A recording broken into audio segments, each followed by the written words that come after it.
Ustadz saya mau berguru ini, siapa Ustadz yang direkomendasiin?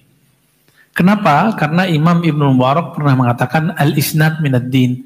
Bersanad, berguru, itu menentukan sikap beragamamu. Perhatikan kamu berguru ke siapa. Maksudnya perhatikan itu, dia punya guru nggak? Gurunya nyambung nggak ke Rasulullah ilmunya?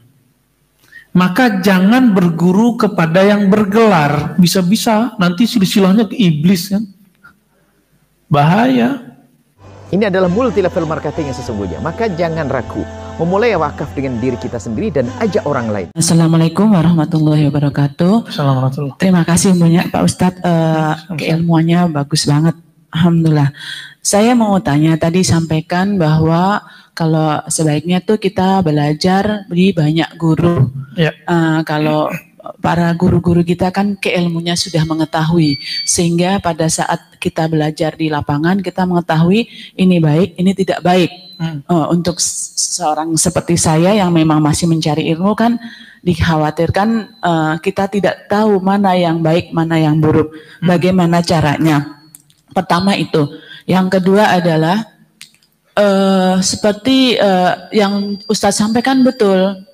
Tidak pernah menjalankan, lama-lama ada yang sholat tidak menjalankan ibadah dan mengetahui akhirnya menjadi keras. Mengobatinya kalau tadi kan dengan cara zikir dan kita baca salawat. Tapi kalau sudah diingatkan juga sulit, kawan di lingkungan kita dalam bekerja atau apa. Bagaimana caranya? Karena walaupun dalam satu ayat kan kita bisa berbagi keilmuannya. Bagaimana cara kita untuk mengatasi hal-hal yang kami sampaikan. Terima kasih. Wassalamualaikum warahmatullahi wabarakatuh. Assalamualaikum. Cara berguru yang tepat. Fas'alu ahla zikri, sama ya. Tanya ke ahlinya. Misalnya kita mau berguru, tanya ke ulama yang menurut kita recommended. Ustadz saya mau berguru ini, siapa Ustadz yang direkomendasiin? Kenapa? Karena Imam Ibnu Mubarak pernah mengatakan al-isnad minad din. Bersanad, berguru, itu menentukan sikap beragamamu. Bagian dari agama, terjemahan harfiahnya begitu. Tapi terjemahan bebasnya, berguru itu akan menentukan sikap beragamamu. Salah nonton YouTube aja, akan beda sikap. Suami istri bisa nggak tidur bareng. Di grup bisa nggak sapa-sapaan lagi, bisa left, ya. Bahkan udah jadi murid kita, cuma karena nonton YouTube-nya beda sama kita, grupnya beda sama kita, udah. Jadi tanya ke ahlinya. Nah, jadi kata Imam Ibnu Mubarak dan Ibnu Sirin mengatakan fanzur amman ta'khuzuna dinakum. Ibnu Sirin wafat 110 Hijriah. Perhatikan kamu berguru ke siapa. Maksudnya perhatikan itu, dia punya guru nggak? Gurunya nyambung nggak ke Rasulullah ilmunya? Maka jangan berguru kepada yang bergelar, berguru kepada yang punya guru. Mau dia bergelar nggak ada masalah. Nggak penting doktor LCMA, nggak penting. Yang penting dia punya guru nggak? Nyambung nggak ke Rasulullah? Mau ngajar anak Quran, cari guru yang punya sanad Quran. Sanad itu kadang nggak mesti namanya bersanad. Misalnya pesantren ini, pesantrennya terkenal dengan ahlus sunnah yang moderat, yang toleran, yang bagus. Udah, berakhlakul karimah, masukin situ. Kita mungkin nggak semua punya kemampuan untuk mencek silsilah. Kami jaga itu Bapak Ibu. Jadi saya kalau belajar hadis saya cek silsilahnya sampai ke Nabi.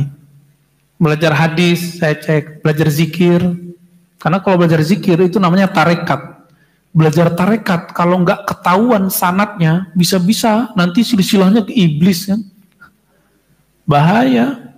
Sama belajar fikih, ternyata dia anti mazhab, udah habis kita. Gelarnya doang yang bagus. Belajar akidah, tapi nggak jelas akidahnya ahlus sunnahnya ke siapa. Jadi ekstremis. Jadi bergurulah kepada orang yang bersanad, berijazah, yang punya guru gitu. Caranya, Ustadz dulu pesantren di mana, ngaji ke siapa, boleh nanya gitu, tapi bahasanya yang elegan. Jangan langsung bilang, Ustadz, ente sanatnya kemana? Jangan gitu nanyanya. Ya, Ustadz kalau boleh tahu, Ustadz dulu ngaji di mana, Ustadz? Gitu. Kalau pengurus kan nanyanya halus, Ustadz boleh nggak minta biografi untuk disebar ke jamaah? Gitu. Ya itu boleh, itu cara itu boleh. Minta begitu sopan. Tapi yang nggak sopan gimana? Ustadz, coba sebutin sanatmu. Nah itu nggak sopan. Itu hanya boleh kalau lagi sidang disertasi. Ya. Ini yang dilakukan oleh ulama di Naisapur dan di Baghdad ketika nguji Bukhari.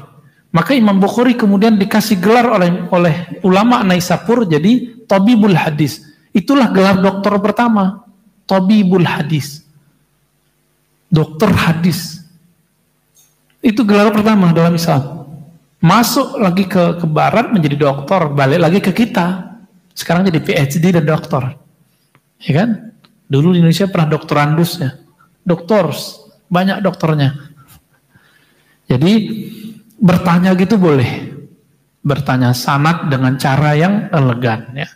Jadi jangan kita bukan level penguji tapi nanyanya kayak nguji. Itu nggak boleh.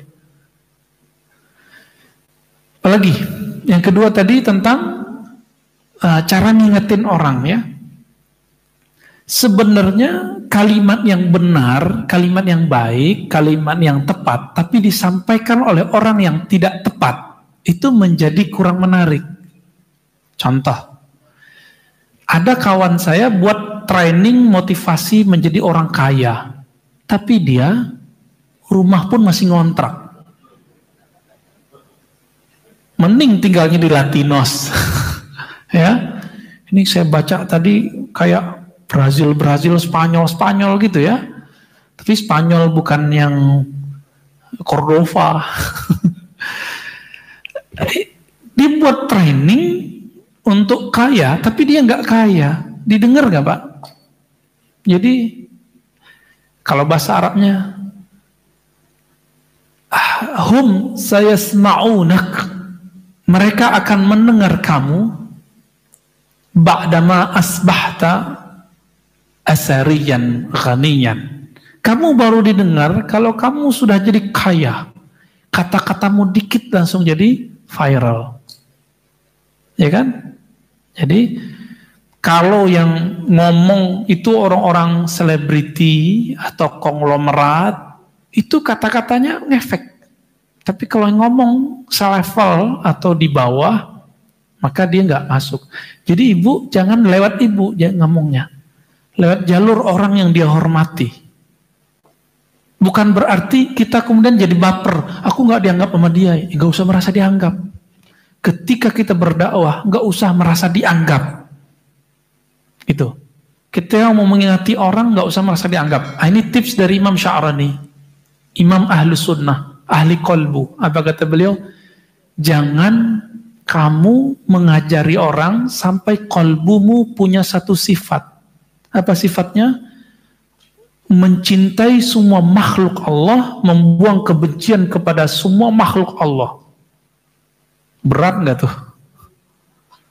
Nggak berat kok. Yang penting kolbunya sudah penuh dengan nama-nama Allah, maka cinta akan tumbuh. Kenapa orang penuh kebencian? Karena nama Allah nggak masuk ke dalam kolbunya. Buka Asmaul Husna, itu hampir semuanya kalimat cinta.